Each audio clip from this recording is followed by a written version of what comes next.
የነህው ትምህርት ላይ የነዚህ ሁለቱ ዋዎች ልዩነት ምንድነው? ከተቡት ደርሰ ሙዓሊሙል መድረሰ። ይቺ የመጀመሪያዋ ዋው ዋውል ጀማዓ ተብላ የምትጠራ ሲሆን ሁለተኛዋ ደግሞ ዋውል ጀምዕ ተብላ ትጠራለች።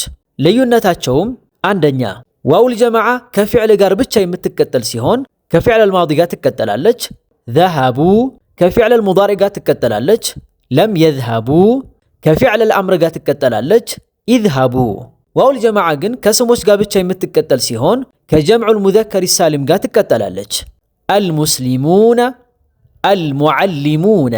ሁለተኛ ዋውል ጀማዓ ስም ናት፣ ምክንያቱም ዶሚር ሙተሲል ስለሆነች። ዶሚር ደግሞ አንዱ የስም አይነት ነው። በአንጻሩ ዋውል ጀምዕ ደግሞ ሐርፍ ናት። ሶስተኛ ዋውል ጀማዓ ስም ስለሆነች የአረፍተ ነገሩ ወይም የጁምላው አንዱ አካል ስትሆን ዋውል ጀምዕ ግን ከረፍዕ ምልክቶች መካከል አንዷ እንጂ የአረፍተ ነገሩ አንዱ አካል አይደለችም።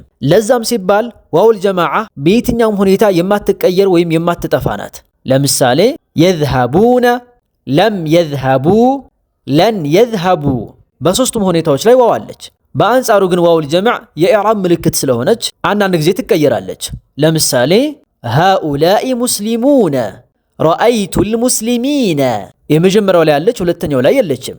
አራተኛው ዋውል ጀማዓ ከሷ ቀጥሎ ሁለቱን ዋዎች ለመለየት የምትመጣ አሊፉል ፋሪቃ የምትገኝ ሲሆን ከዋውል ጀምዕ ቀጥሎ ግን እቺ አሊፍ ልትገኝ አትችልም። በነገራችን ላይ ሁለተኛው ዙር የ30 ቀናት የነህው ኮርስ ምዝገባ የተጀመረ በመሆኑ ባዮ ላይ ወይም ኮሜንት ላይ ባለው የቴሌግራም አድራሻ ተመዝግባችሁ ኮርሱን መውሰድ ትችላላችሁ።